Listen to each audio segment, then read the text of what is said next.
The Forbidden River. Welcome to Classic World Tales TV, where forgotten legends return to life. Tonight, we bring you a tale whispered by the elders and feared by the bold. This is The Forbidden River. In the golden heart of Aki Kingdom, where the wind carried stories and the trees whispered secrets, there lived a princess, Adais. Dark as midnight oil, graceful as the moon's reflection, and yet untouched by love. Though suitors came from near and far, none captured her heart.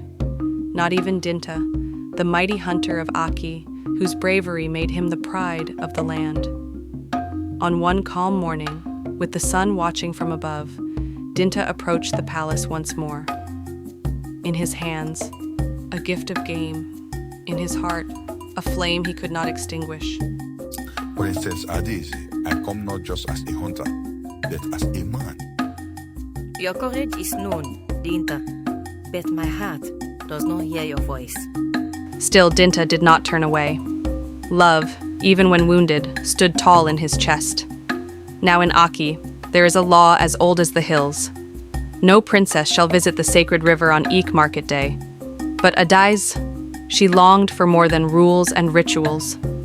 One Eek morning, as the market drums faded into the distance, Adais covered her royal hair and slipped past her maidens, walking into the forest path no princess dared take. There, by the shimmering river, sat a man with eyes like burning coal and lips pressed to a flute carved from bone.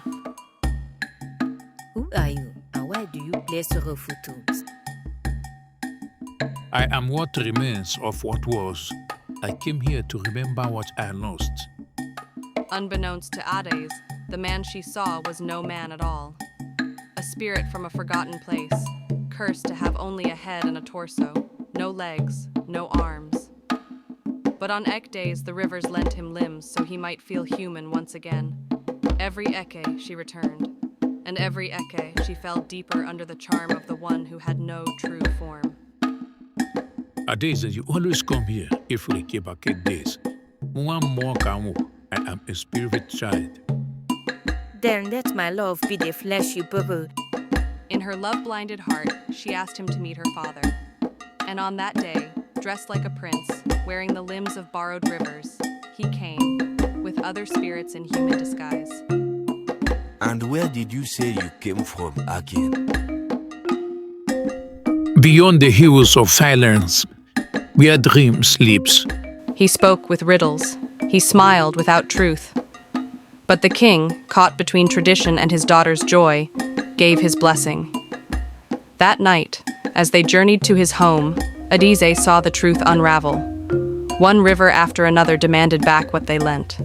At River Aku, his right leg vanished. At River Udu, the left followed. At River Eek, one hand returned to the waters. And at Agidi, the last hand was gone. Adise, terrified. What? What is happening?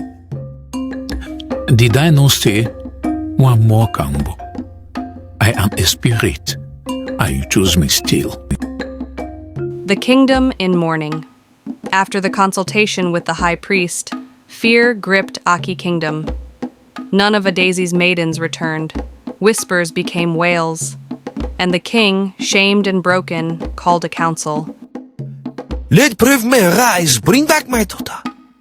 Or what is left. 3 were chosen, Dinta the hunter, Akata the strong, and Ekane the swift. Guided by the native doctor Agbada Aki, they entered the dark forest, where no path promised return. Their journey was a nightmare carved from fear. Shadows moved, winds whispered names. First, Eken fell to a trap unseen. Then Akata was dragged into the trees, never to be heard again. But Dinta stood strong, his machete kissed by charms, his spirit roaring like a lion. You have taken enough. Return the princess.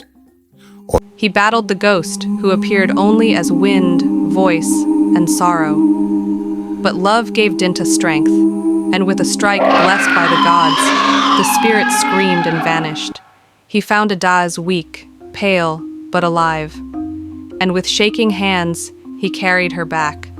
Step by step, past the cursed rivers, through the silence of the forest, back home. On the 10th moon, the palace shined brighter than the stars.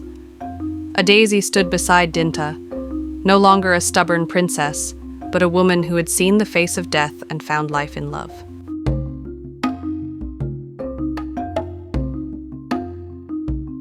You didn't just vote for me. You believed in me, even when I had forgotten who I was. Today, I call you not just as my daughter's husband, but as the son I never had. And so ends the tale of the Forbidden River, a reminder that what is beautiful may not always be true, and what is true may come at great cost. Join us again, only on Classic World Tales TV. Watch for the next video as the hunter and the princess loved on happily,